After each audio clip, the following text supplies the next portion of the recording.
Thank you for tuning into this episode of My Intuition Speaks Patois. And you're done with such a love talk. How's everybody feeling today? Okay, listen, I'm feeling a little tired. I ain't even gonna cap. I'm feeling a little tired, y'all. And I feel like it's really because this last week for me has been such a roller coaster. Like, I know that as far as the planets go, a lot has been going on, but I have really been led this past few weeks to just keep more focus on the inner. I don't know, like, I feel like I was beginning to live my life in sort of a routine, which wasn't really in a bad way. Like, I had great routines. I had things that were continuously helping me with my upkeep and all of that. And it's crazy because a lot of the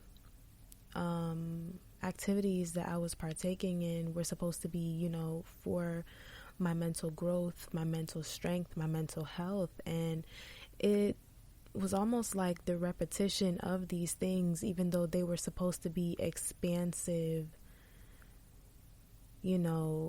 things to do, they were becoming repetitive. And in that, it's almost like they were losing their power, for me, because the motivation was not there anymore. It's like I didn't love it anymore.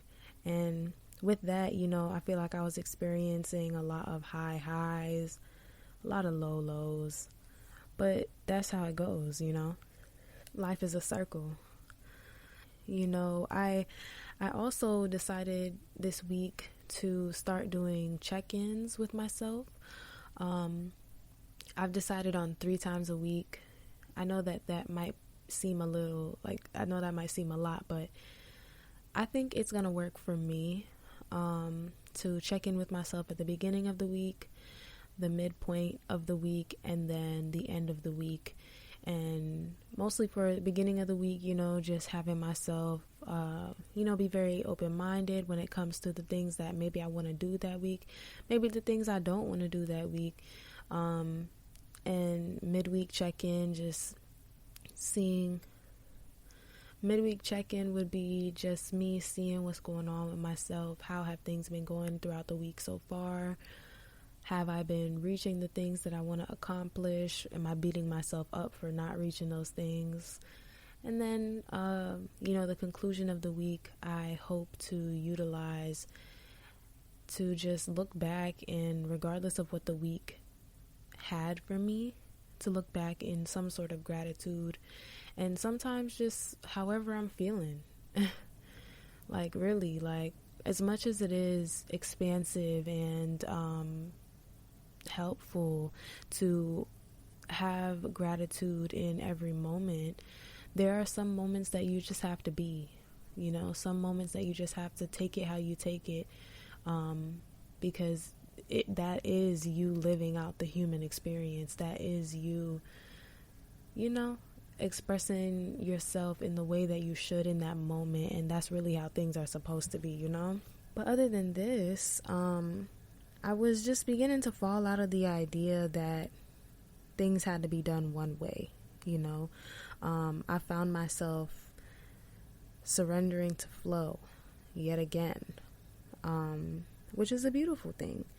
I talked about that a little bit in episode 5, giving things up to divine timing, giving things up to the way that they're supposed to be, rather than having these consistent micromanaging ass expectations. It's like, calm down.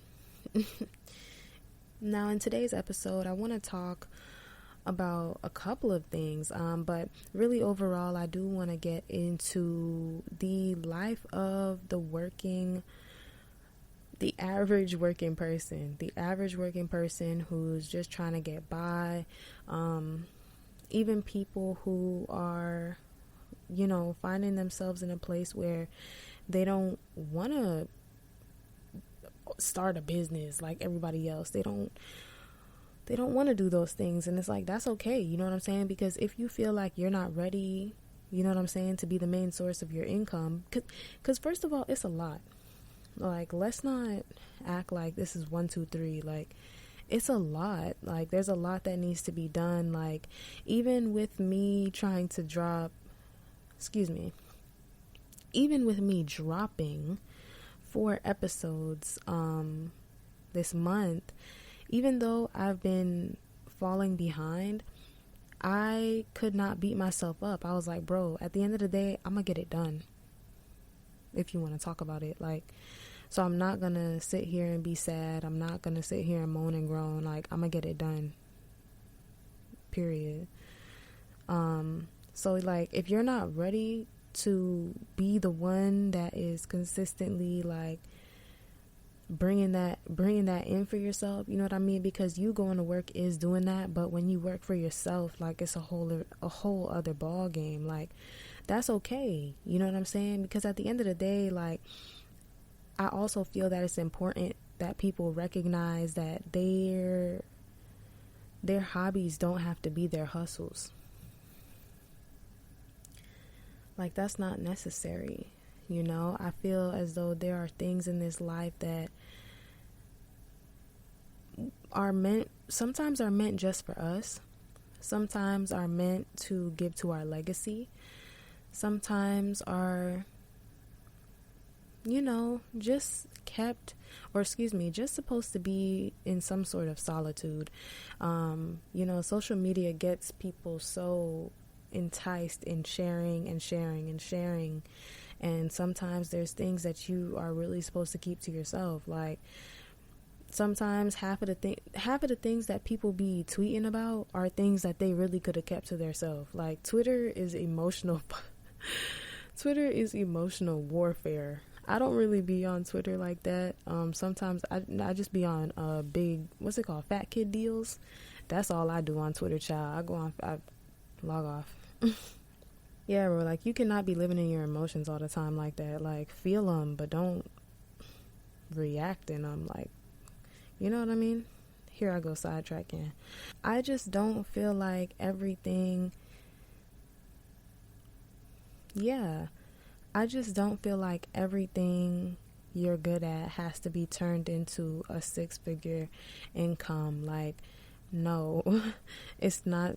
No. It's not that deep. Like, the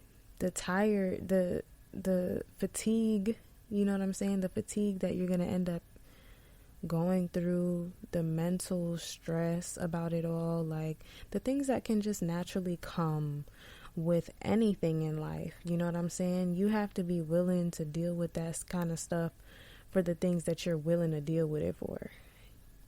If you're not feeling like you're in that place, you know, just take the time to find something that you're actually going to enjoy.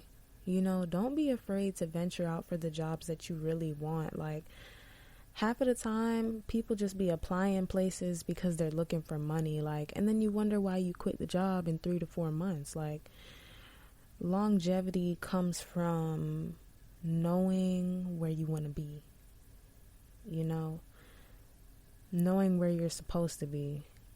And, you know, that also helps in situations where you need to get out a lot faster than you plan. You be like, oh, I'm just going to stay here for 6 months and try to put yourself through 6 months of hell. You need to listen to your intuition and get the fuck out of there. Like, stop playing yourself like that, really, because like, don't play yourself like that. That is ridiculous. You need to be number one on your team. And other than, you know, digging deep for something that you're really going to like, once you find something that you really like, make the white man work for you. All right?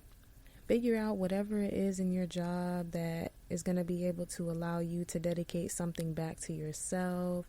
Whether that's you quitting a job that gives you a 30-minute lunch for an hour lunch.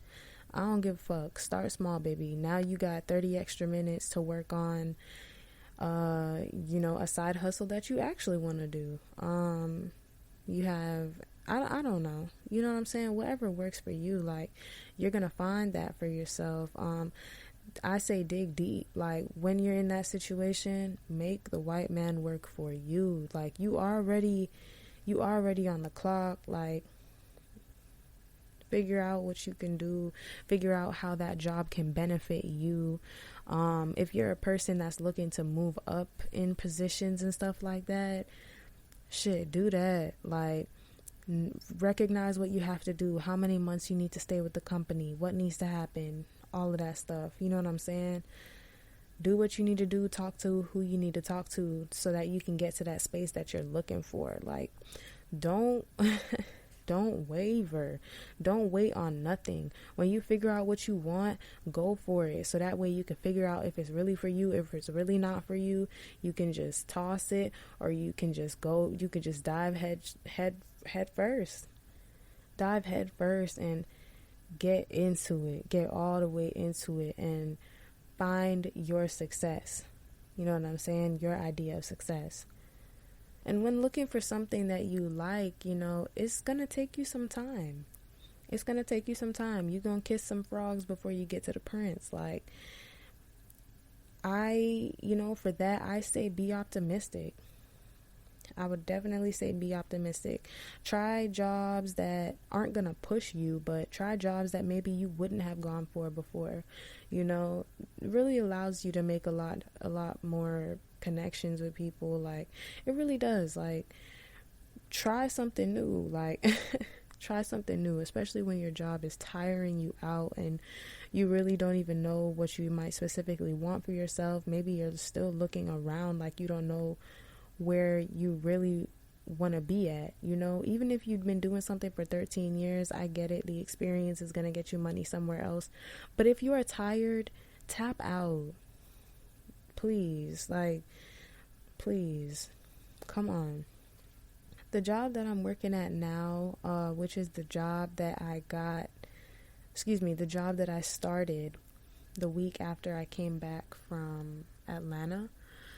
This job has been like everything that I manifested. And, you know, what's important to remember throughout all of this is I couldn't have found this job if I didn't have the faith to quit my last one. Okay? And in reality, this job found me, if you want to talk about it. You see, when you do what you're supposed to do, you know what I'm saying? When you trust your intuition, you sit back and you look at things and you're like, you know what? This is that life shit, bro. Like, I'm going to do all that I can. And if somebody says yes, they say yes. And if they say no, I'm going to keep trying. Like, eventually shit finna shake for me. So, you know what I'm saying? Like, that's all there really is to it when it comes to that.